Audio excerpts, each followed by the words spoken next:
سورہ تکویر۔ سورہ تکویر کا تعارف، مقام نزول۔ سورہ تکویر مکہ مکرمہ میں نازل ہوئی ہے۔ آیات، کلمات اور حروف کی تعداد اس سورت میں 1 رکوع، 29 آیتیں، 104 کلمے اور 530 حروف ہیں۔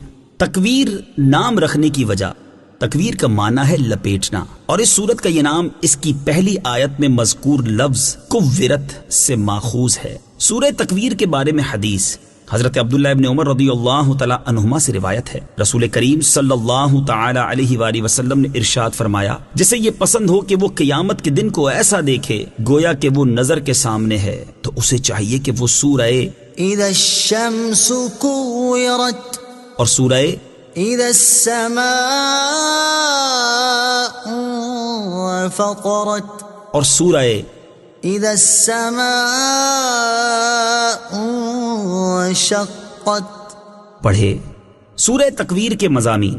اس سورت کا مرکزی مضمون یہ ہے کہ اس میں قیامت کے احوال بیان کیے گئے ہیں اور قرآن مجید کے اللہ تعالیٰ کا کلام ہونے کو ثابت کیا گیا ہے، اور اس میں یہ مضامین بیان کیے گئے ہیں۔ نمبر 1، اس سورت کی ابتدائی 13 آیات میں قیامت کے چند ہولناک امور بیان کر کے فرمایا گیا کہ جب یہ چیزیں واقع ہوں گی تو اس وقت ہر جان کو معلوم ہو جائے گا کہ وہ کون سی نیکی یا بدی اپنے ساتھ لے کر اللہ تعالیٰ کی بارگاہ میں حاضر ہوئی ہے۔ نمبر 2، الٹے اور سیدھے چلنے والوں، ستاروں، رات کے آخری حصے اور صبح کی قسم کھا کر فرمایا گیا کہ بے شک قرآن مجید عزت والے رسول حضرت جبرائیل علیہ الصلوۃ والسلام کا پہنچایا ہوا کلام ہے، نیز حضرت جبرائیل کی شان بیان کی گئی۔ نمبر 3، حضور پرنور صلی اللہ تعالی علیہ وسلم اور قرآن مجید پر کیے گئے کفار کے اعتراضات کا جواب دیا، اور یہ بتایا گیا کہ نبی کریم صلی اللہ تعالی علیہ وسلم غیب کی باتیں بتانے میں بخیل نہیں ہیں، اور قرآن مجید سب جہانوں کے لیے نصیحت ہے۔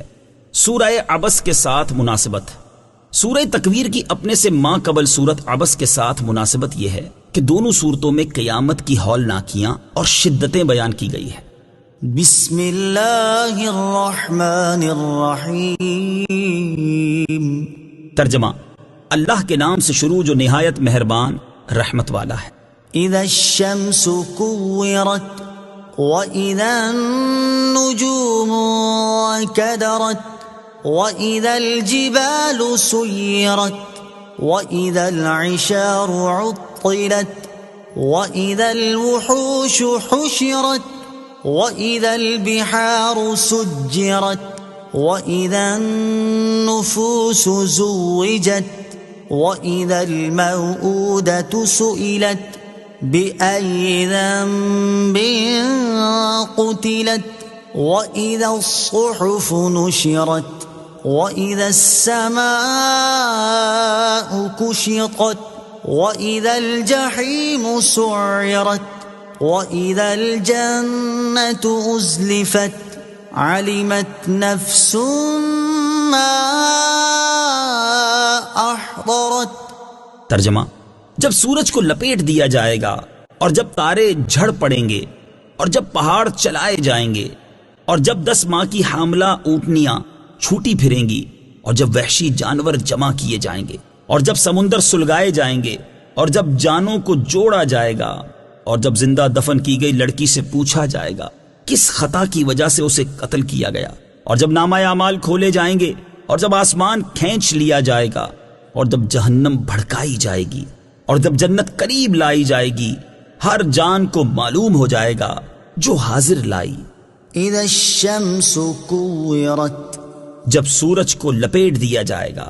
تفسیر صراط الجنان میں ہے، اس سورت کی ابتدائی 14 آیات میں 12 چیزوں کو ذکر کیا گیا ہے۔ نمبر 1، جب سورج کے نور کو زائل کر دیا جائے گا۔ نمبر 2، جب ستارے جھڑ کر بارش کی طرح آسمان سے زمین پر گر پڑیں گے اور کوئی ستارہ اپنی جگہ پر باقی نہ رہے گا۔ نمبر 3، جب پہاڑ چلائے جائیں گے اور غبار کی طرح ہوا میں اڑتے پھریں گے۔ نمبر 4، جب وہ اونٹنیاں جن کے حمل کو 10 مہینے گزر چکے ہوں گے اور ان کا دودھ نکالنے کا وقت قریب آ گیا ہوگا، آزاد پھریں گی کہ ان کو نہ کوئی چرانے والا ہوگا اور نہ ان کا کوئی نگران ہوگا۔ اس دن کی دہشت اور ہولناکی کا یہ عالم ہوگا، اور لوگ اپنے حال میں ایسے مبتلا ہوں گے کہ ان اونٹنیوں کی پرواہ کرنے والا کوئی نہ ہوگا۔ نمبر 5، جب قیامت کے دن دوبارہ زندہ کیے جانے کے بعد وحشی جانور جمع کیے جائیں گے تاکہ وہ ایک دوسرے سے بدلہ لیں، پھر خاک کر دیے جائیں۔ نمبر 6، جب سمندر سلگائے جائیں گے پھر وہ خاک ہو جائیں گے۔ نمبر 7، جب جانوں کے جوڑ بنیں گے۔ مفسرین نے اس کے مختلف معنی بیان کیے ہیں۔ نمبر 1، نیک لوگ نیکوں کے ساتھ اور برے لوگ بروں کے ساتھ کر دیے جائیں گے۔ نمبر 2، جانیں اپنے جسموں کے ساتھ یا اپنے عملوں کے ساتھ ملا دی جائیں گی۔ نمبر 3، ایمانداروں کی جانیں حوروں کے ساتھ اور کافروں کی جانیں شیاطین کے ساتھ ملا دی جائیں گی۔ نمبر 4، روحیں اپنے جسموں کی طرف لوٹا دی جائیں گی۔ نمبر 8، جب اس لڑکی سے پوچھا جائے گا جو زندہ دفن کی گئی ہو کہ کس خطا کی وجہ سے اسے قتل کیا گیا۔ اہل عرب کا دستور تھا کہ زمانہ جاہلیت میں وہ لڑکیوں کو زمین میں زندہ دفن کر دیتے تھے، اور یہ سوال قاتل کی سرزنش کے لیے ہوگا تاکہ وہ لڑکی جواب دے کہ میں بے گناہ ماری گئی تھی۔ نمبر 9، جب نامہ اعمال حساب کے لیے کھولے جائیں گے۔ نمبر 10، جب آسمان اپنی جگہ سے ایسے کھینچ لیا جائے گا جیسے ذبح کی ہوئی بکری کے جسم سے کھال کھینچ لی جاتی ہے۔ نمبر 11، جب جہنم کو اللہ تعالیٰ کے دشمنوں کے لیے بھڑکایا جائے گا۔ نمبر 12، اور جب جنت کو اللہ تعالیٰ کے پیاروں کے قریب لایا جائے گا۔ اس کے بعد فرمایا کہ جب یہ 12 چیزیں واقع ہوں گی تو اس وقت ہر جان کو معلوم ہو جائے گا کہ وہ کون سی نیکی یا بدی اپنے ساتھ لے کر حاضر ہوئی ہے۔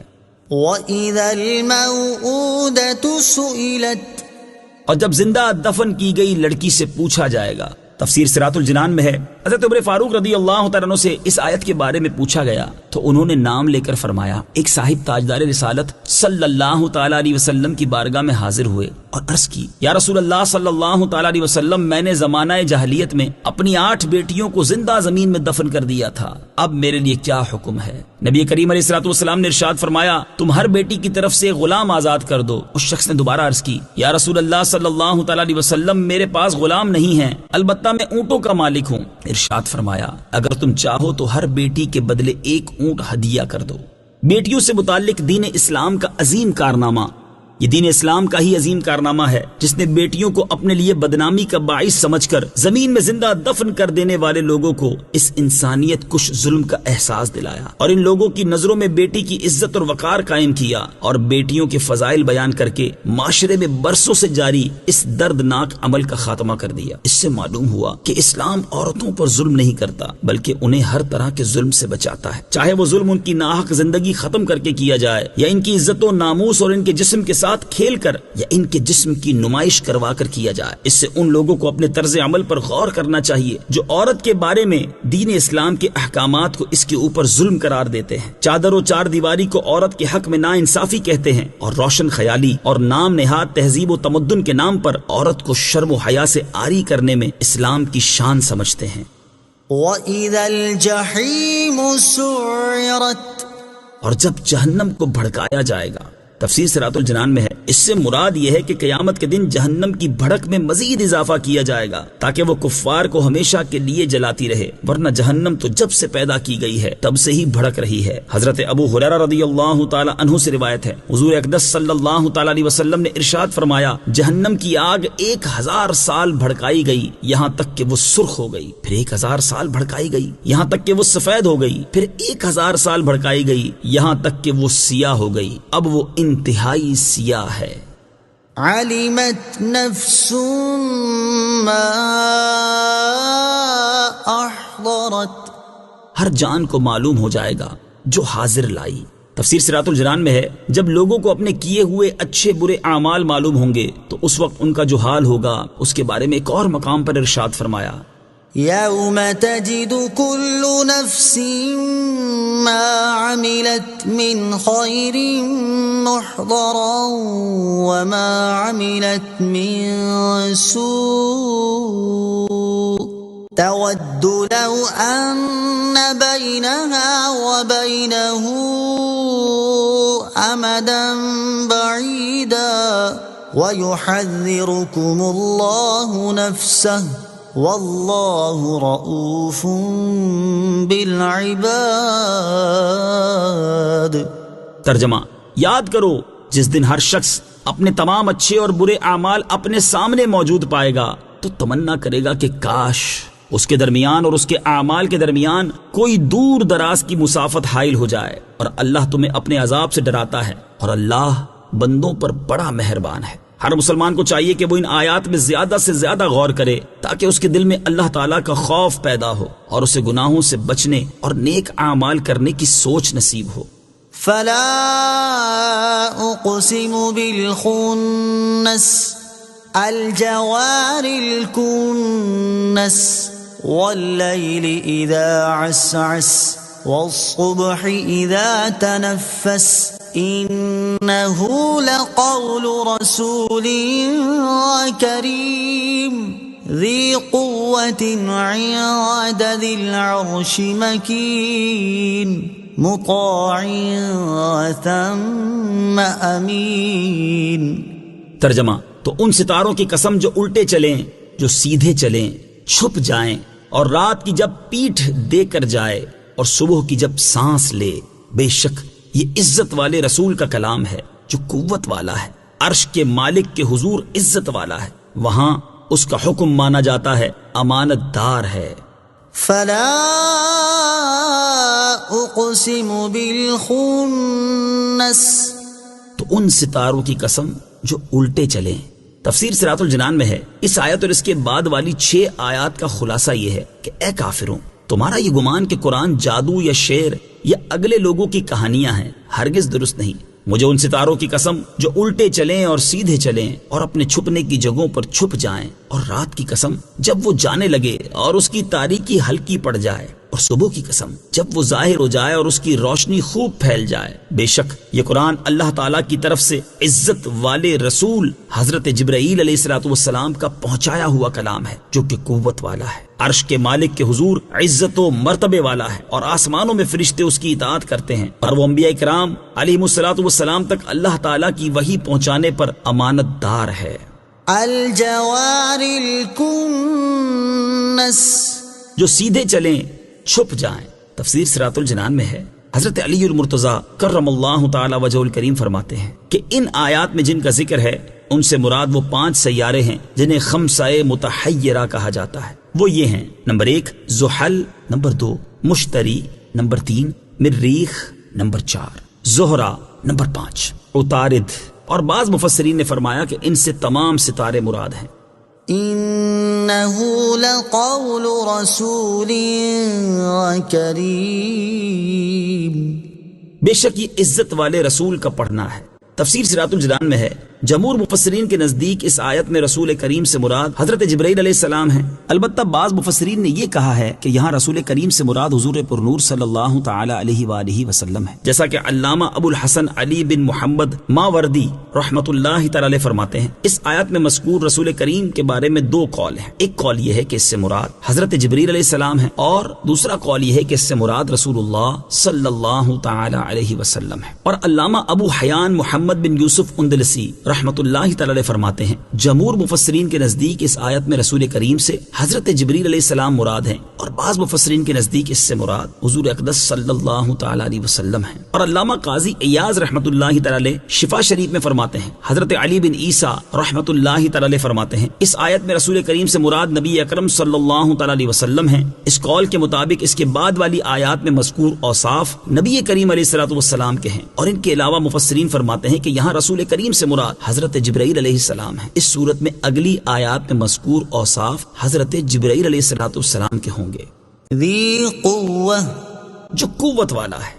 تفسیر صراط الجنان میں ہے، حضرت جبرائیل علیہ السلام کی قوت کا یہ عالم ہے کہ انہوں نے حضرت لوط علیہ السلام کی قوم کی بستیاں جڑ سے اکھاڑ کر اپنے پروں پر رکھ لیں اور انہیں آسمان کی بلندی تک اٹھا کر پلٹ دیا۔ ایک مرتبہ ابلیس کو بیت المقدس کی سرزمین پر ایک وادی میں حضرت عیسیٰ علیہ السلام سے کلام کرتے ہوئے دیکھا تو اسے ایک پھونک مار کر ہند کے دور دراز پہاڑوں میں پھینک دیا۔ ایک چیخ مار کر حضرت صالح علیہ السلام کی قوم کے دلوں کو پھاڑ دیا اور وہ اس چیخ سے ہلاک ہو گئے۔ ان کی طاقت کا یہ حال تھا کہ پلک جھپکنے میں آسمان سے زمین پر تشریف لاتے اور پھر زمین سے آسمان پر پہنچ جاتے۔ حضور اقدس صلی اللہ تعالی علیہ وسلم کی طاقت۔ اب سرکار دو عالم صلی اللہ تعالی علیہ وسلم کی طاقت اور قوت کی کچھ جھلک ملاحظہ ہو۔ چنانچہ قرآن پاک کے بارے میں اللہ تعالیٰ نے ارشاد فرمایا، لو انزلنا هذا القرآن على جبل لرأيته خاشعا متصدعا من خشية الله۔ ترجمہ، اگر ہم یہ قرآن کسی پہاڑ پر اتارتے تو ضرور تم اسے جھکا ہوا اللہ کے خوف سے پاش پاش دیکھتے. اور اپنے حبیب علیہ الصلوۃ والسلام کے بارے میں ارشاد فرمایا إنا نحن نزلنا عليك القرآن تنزيلا. ترجمہ: اے حبیب، بے شک ہم نے تم پر تھوڑا تھوڑا کر کے قرآن اتارا. حضرت موسیٰ علیہ الصلوۃ والسلام نے اللہ تعالیٰ سے اپنا دیدار کروانے کی دعا کی تو اللہ تعالیٰ نے ان سے فرمایا لا تراني ولكن انظر إلى الجبل فإن استقر مكانه فسوف تراني فلما تجلى ربه للجبل جعله دكا وخر موسى صعقا. ترجمہ: تو مجھے ہرگز نہ دیکھ سکے گا، البتہ اس پہاڑ کی طرف دیکھ، یہ اگر اپنی جگہ پر ٹھہرا رہا تو ان قریب تو مجھے دیکھ لے گا.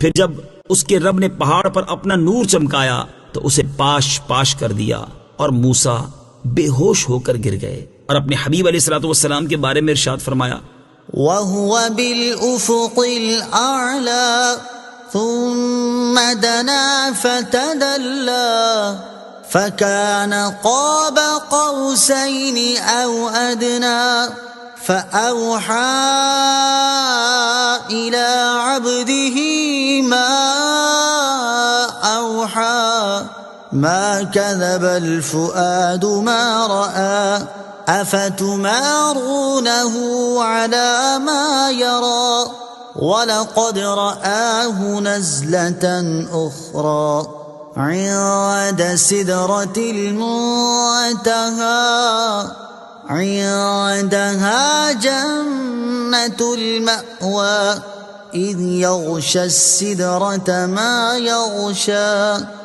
ما زاغ البصر وما طغى. ترجمہ: اس حال میں کہ وہ آسمان کے سب سے بلند کنارے پر تھے، پھر وہ جلوہ قریب ہوا، پھر اور زیادہ قریب ہو گیا تو 2 کمانوں کے برابر بلکہ اس سے بھی کم فاصلہ رہ گیا. پھر اس نے اپنے بندے کو وحی فرمائی جو اس نے وحی فرمائی.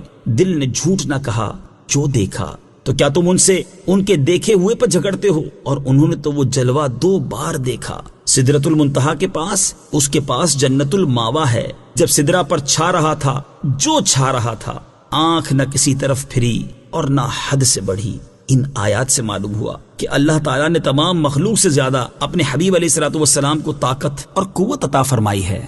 عند ذی العرش مکین، عرش کے مالک کے حضور عزت والا ہے. تفسیر صراط الجنان میں ہے حضرت جبریل علیہ الصلوۃ والسلام کو اللہ تعالیٰ کی بارگاہ میں جو عزت، مقام اور مرتبہ حاصل ہے وہ کسی اور فرشتے کے پاس نہیں.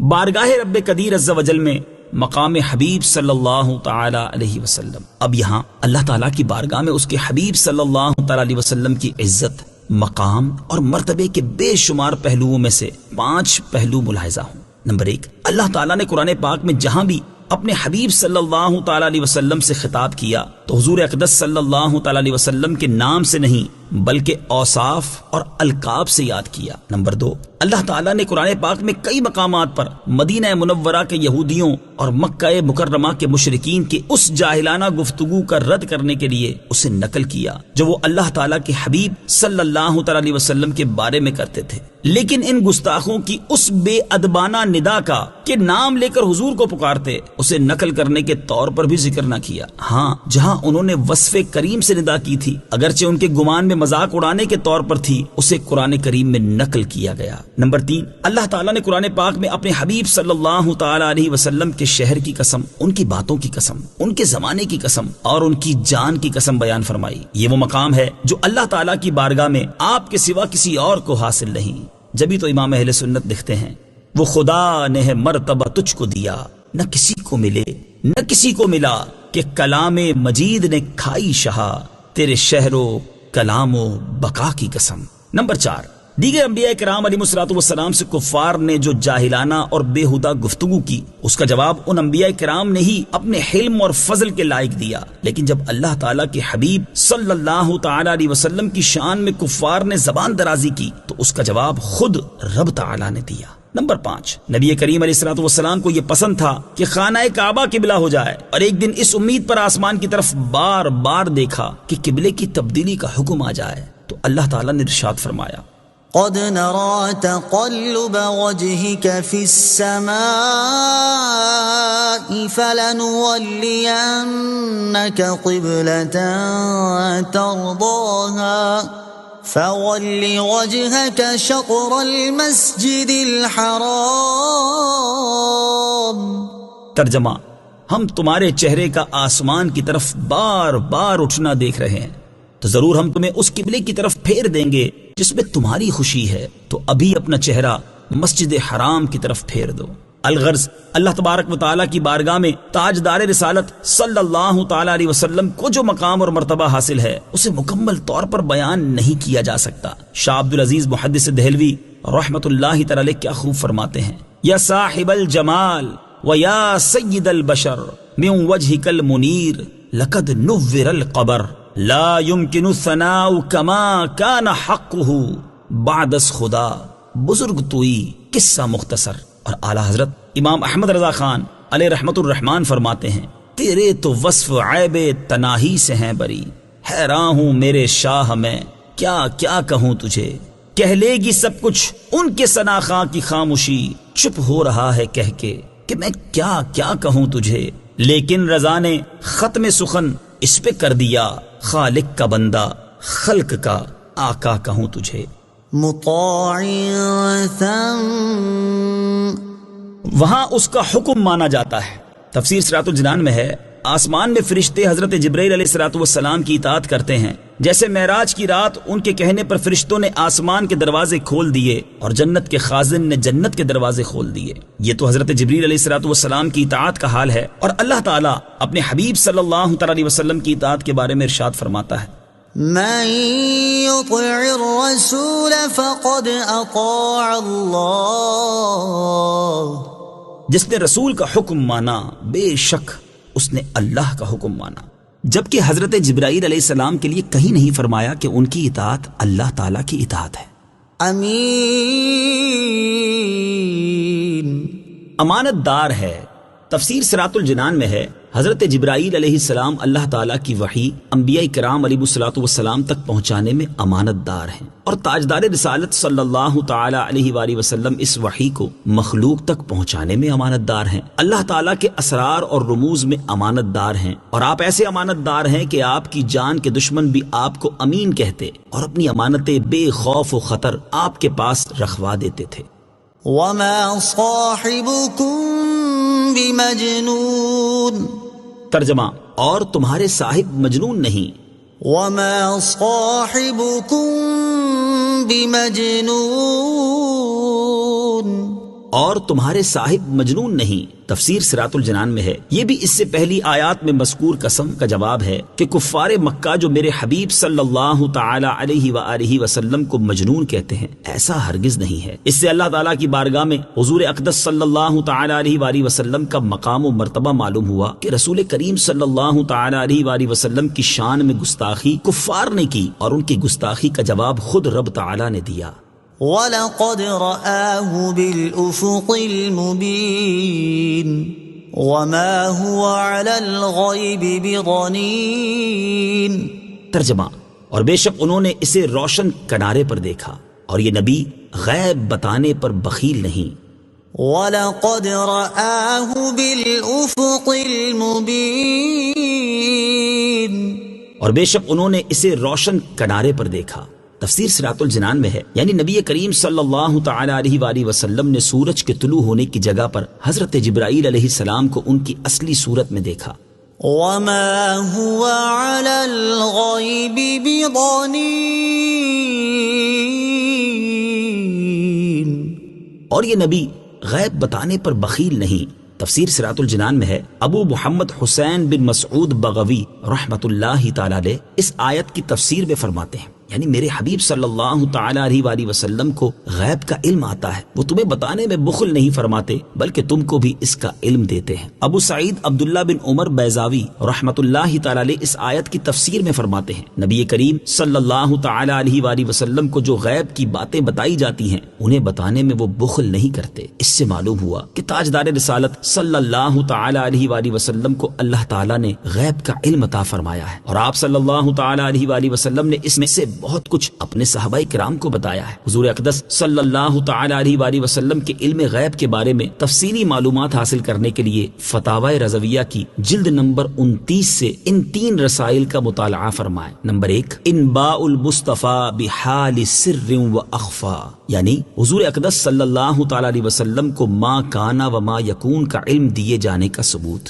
نمبر 2، ازاحۃ العیب بسیف الغیب، یعنی علم غیب کے مسئلے سے متعلق دلائل اور بد مذہبوں کا رد۔ نمبر 3، خالص الاعتقاد، یعنی علم غیب سے متعلق 120 دلائل پر مشتمل ایک عظیم کتاب۔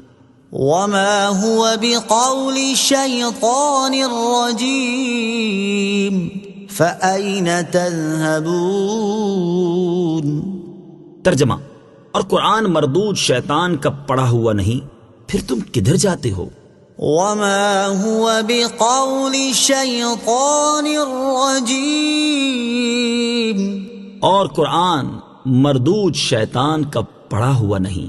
تفسیر صراط الجنان میں ہے، کفار مکہ یہ کہتے تھے کہ کوئی جن یا شیطان حضور اقدس صلی اللہ تعالی علیہ وآلہ وسلم کو یہ کلام سنا جاتا ہے۔ ان کا رد کرتے ہوئے اس آیت اور اس کے بعد والی آیت میں اللہ تعالیٰ نے ارشاد فرمایا کہ قرآن مردود شیطان کا پڑھا ہوا نہیں ہے، پھر تم قرآن کو چھوڑ کر کدھر جاتے ہو اور کیوں قرآن سے اعراض کرتے ہو، حالانکہ اس میں شفا اور ہدایت ہے۔ کفار کے اس اعتراض کا جواب ایک اور مقام پر بھی دیا گیا ہے، چنانچہ اللہ تعالیٰ ارشاد فرماتا ہے، وما تنزلت به الشياطين